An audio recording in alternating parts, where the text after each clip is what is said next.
अहो मागच्या 5 वर्षाचा इतिहास तुम्ही पहा BINDCचा एकही काम बिलो जात नाहीये।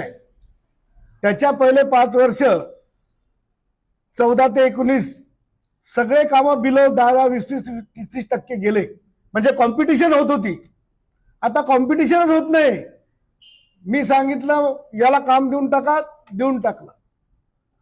तिथे कॉम्पिटिशन होत नाही। किती एकही काम आज बिलो जात नाहीये।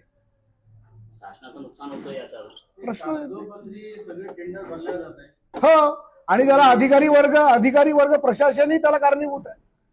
असं असताना हे सिद्ध नाही होत ना की म्हणजे बिल असलं पाहिजे म्हणून असला कमी टेंडर असेल त्याला दिल्या जाते।